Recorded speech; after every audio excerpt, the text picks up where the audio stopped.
The BC Human Rights Tribunal is supposed to, well, stand up for human rights like discrimination, for things of maybe not being inclusive. But it seems like the recent ruling, the fine that was handed to former Chilliwack school trustee Barry Neufeld of a whopping $750,000 for his popular belief that biology links to your gender, well, it seems like that could be having the opposite effect here in this story. Right beside me is Mr. Thronus, who up until very recently was also serving on the Chilliwack School Board. You're not going to want to miss why he's resigned.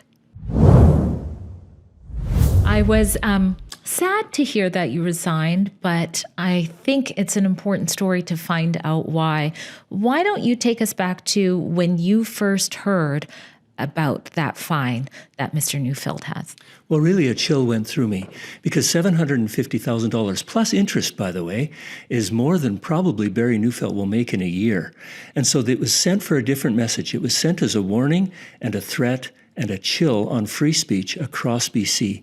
So I felt very threatened as a trustee that if I were to say something about gender, I could be accused of the same thing, get enmeshed in multiple years of legal battles, and finally get a fine of maybe $2 million, who knows, because I have a house that I could lose. Mm-hmm. And so I decided to get out from under the foot of the elephant, as it were, while I was still able to do that. Oh my goodness, that reminds me of when I interviewed Mr. Neufeld shortly after the ruling, of what he said he believes the real reason for that penalty was. I think they're aware there's no way I can, in my lifetime, ever come up with $750,000. But it sets a precedent.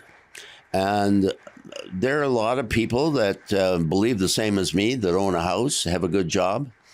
And since the precedent has already been set, you get nailed with $750,000, that will scare a lot of people into shutting up and not speaking out against this gender ideology.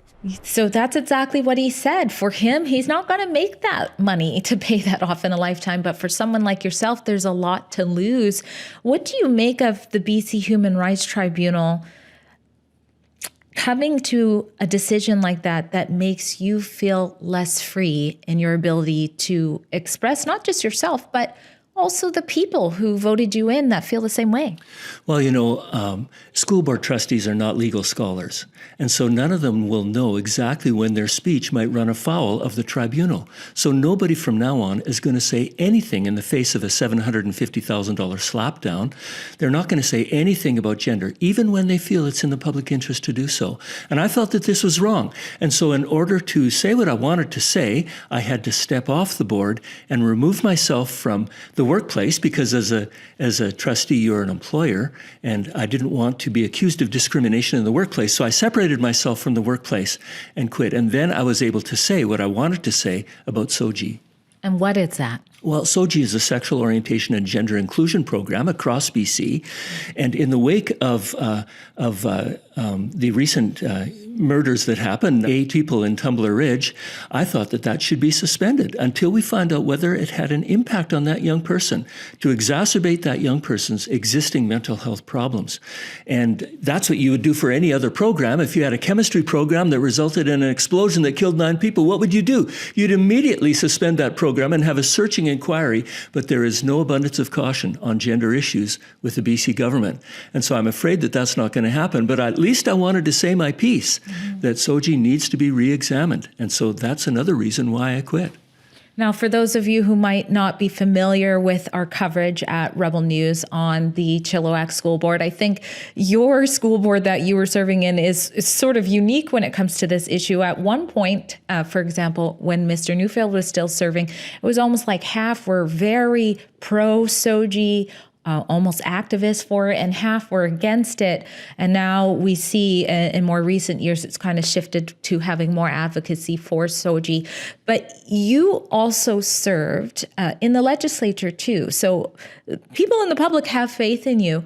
How do you think this decision could impact more than just school trustees, even our legislators? Do you think there's a concern there? Well, in the legislature, speech is constitutionally protected. So that's not a concern in the legislature. But any statutory body that's created by the legislature is subject to the tribunal. So it could send a chill across government. But I have been impressed with the response of Pierre Poilievre and with the BC Conservatives who have decried the unjust ruling against Barry Neufeld. So it is encouraging that Tara Armstrong, an independent MLA, presented a bill in the legislature to abolish the tribunal, and that was supported by 37 MLAs on the Conservative side. And so I think there is movement here, and I think that's an encouragement.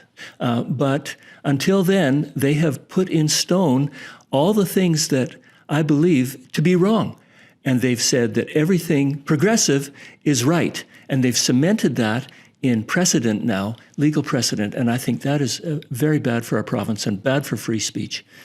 Any final words for parents? And I know there's many, we've covered many of their concerns at stopclassroomgrooming.com who look at this situation already disheartened by that decision from the tribunal against Mr. Neufeld. Now hearing that you're resigning, and it just feels hopeless, I'm sure, to a lot of them.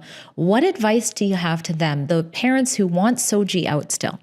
Well, parents should be active and vocal on parent advisory committees. So there's a committee in every school. They should get active and vocal about that. SOGI is a teaching resource that's not required to be taught. It's up to the teacher in an individual classroom whether they want to teach it or not. So they should be vocal, get involved, and that would be my advice. And the other advice is, if you don't trust the public school system, there's homeschooling and there's independent schooling all over the province. You can get involved there as well and perhaps feel that your children are more safe. Well, thank you so much, Mr. Thrones. I hope this frees you to share your wisdom even more so. And I have a feeling this won't be the last we hear from you. Thank you, Drea. Thanks for coming. Drea Humphrey with Rebel News. At Rebel News, we don't back down from bringing you the other side of the story, and sometimes that puts into question conservative governments. If you appreciate the valuable role that we fill, especially when it comes to exposing radical gender ideology, please consider being a part of what makes that possible at our special website called stopclassroomgrooming.com. We appreciate your support.